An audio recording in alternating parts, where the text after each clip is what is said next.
Hi, and welcome to week 7. This is week 7 and 8, but really week 7, the foundation of God's covenant, suzerain vassal treaties. And specifically, we're looking at Deuteronomy, but one of your assignments backs up and really looks more into Numbers.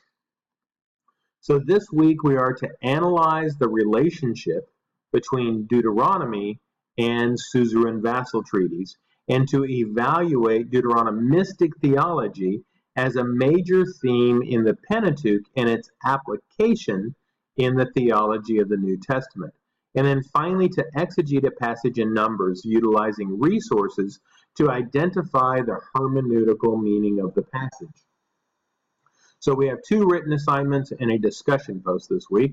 In assignment 7.1, which is looking at ancient Near Eastern suzerain vassal treaties, I want you to write a 2-page, approximately 900-word paper analyzing the relationship between Deuteronomy and an ancient Near Eastern suzerain vassal treaty. Now, a suzerain was a major superpower like Russia or the United States today, or China, and a vassal was a country that was in relationship with the major power, but under its control. And there were stipulations as to what the greater country would do with the minor country.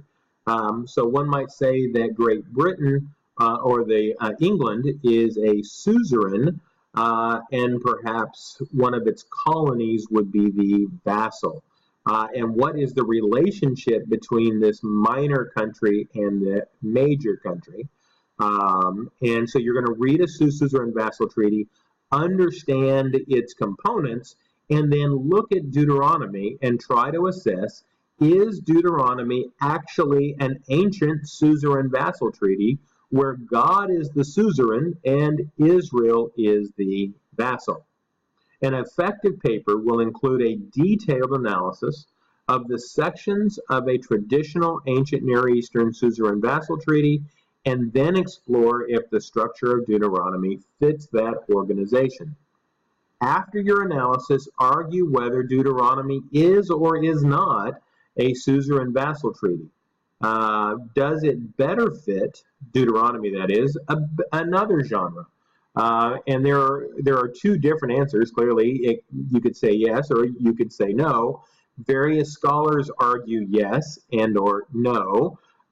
So pick whichever one you think is correct, but be sure to support your answer with academic and biblical evidence. I'm looking for engagement with the reading, engagement with outside research, and a paper that makes a clear argument that is supported by evidence.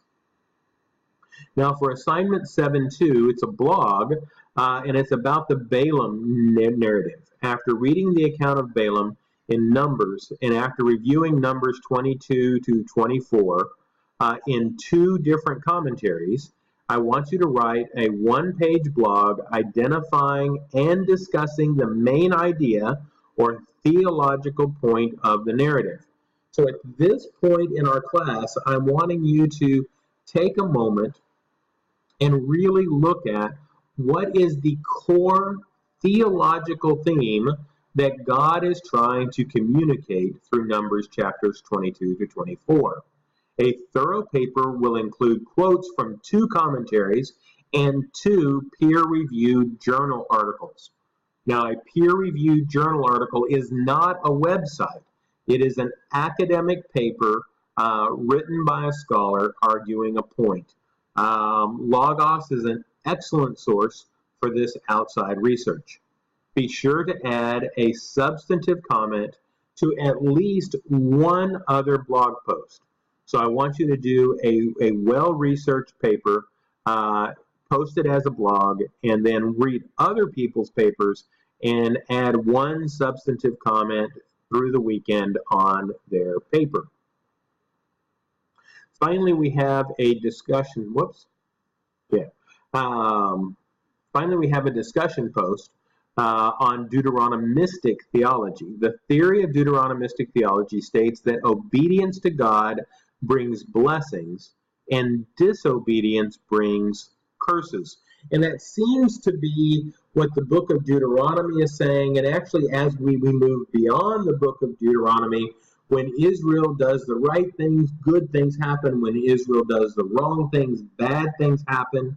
And so is this a theological position that we can bring today? That if you are doing the right things, God will bless you. And if you're doing the wrong things, God will punish you.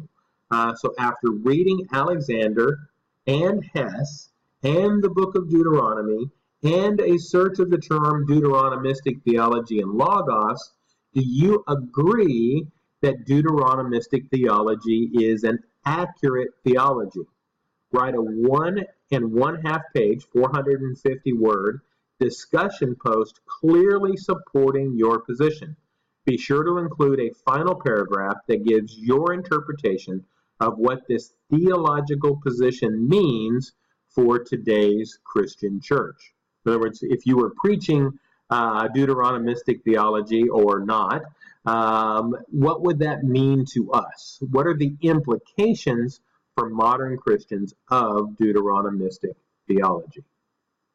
As always, feel free to call me or email me with questions. Don't forget to complete the course evaluations.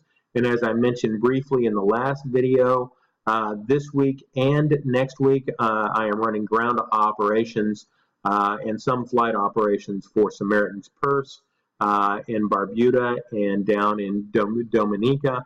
So my response times might be a little longer than normal, but I will have email and I won't be busy all the time, so I'll be able to get back to folks. Have a great week. I look forward to seeing what you come up with on Deuteronomistic theology and your evaluation of the Numbers passage and Deuteronomy as a whole. Have a great day.